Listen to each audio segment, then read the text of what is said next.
Okay, this is your last lesson before your next assignment, and in this lesson we're going to have a look at how to find the x-intercepts of a polynomial function and then how we could use those intercepts to sketch a graph of each function. So looking at our first example, we have a cubic function here, and within the equation we have a common factor of x.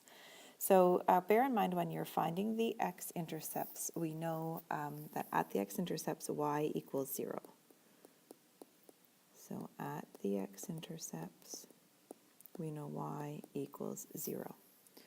So then when we replace y with 0 in the equation, we would be solving this equation here. And as I was saying, we have a common factor of x. So I'm going to take that common factor out, and I'll be left with x squared minus 10x minus 24. Okay, and then inside the brackets we're going to look for two numbers that multiply to negative 24 and add to negative 10. So those numbers would be negative 12 and positive 2. So in factored form, this would be x times x minus 12 times x plus 2. Now, remember that since we have a 0 on the left-hand side, we're saying that x times x minus 12 times x plus 2 equals 0. There are three ways that could happen. The first factor could be 0, so x itself is 0. X minus 12 could be 0, in which case x is 12. Or x plus 2 could be 0, in which case x is negative 2. So those are our three x-intercepts. So I'm not going to put the full scale on my x-axis here. I'm just going to mark off where those are. So we have an x-intercept at 0. We have one at 12, so way out here somewhere. And we have one at negative 2. Now I also know that this is a cubic function with a positive leading coefficient. So we learned earlier in this unit that the end behavior then will be quadrant 3 to quadrant 1, and these are all single roots. So I can now go ahead and sketch my curve. So it will originate in quadrant 3, go up and down through the roots, and back up through our last intercept. And there we have it. Okay, our next example is a quadratic function. So this graph is going to be a parabola. And we're going to find the intercepts the same way. So we're going to let y equal 0. So I'll be solving 0 equals 8m squared minus 5m minus 3. We're going to use decomposition to factor this one.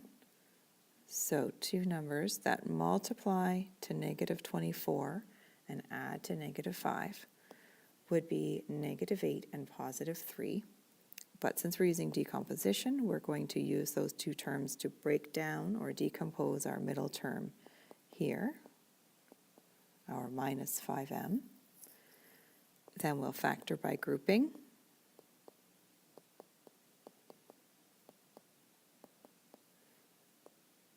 Then we'll common factor out the m minus 1.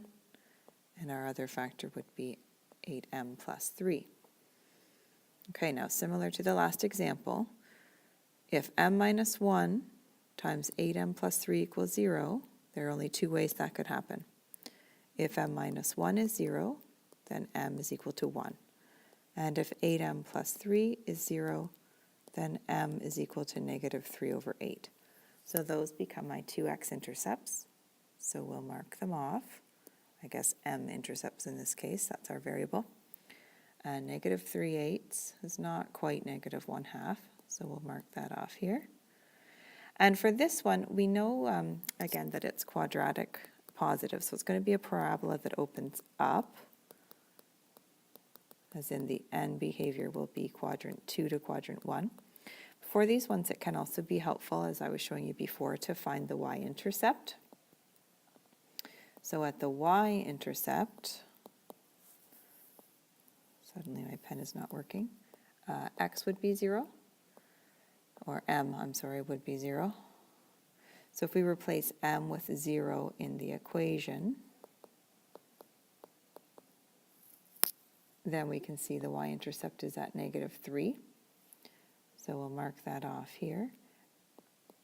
And that just gives you a bit of a guide to sketch. Now remember, we know that won't be the minimum point because it's closer to one root than the other. Okay, but we can get a rough sketch of our parabola using that intercept. Okay, and that concludes this lesson.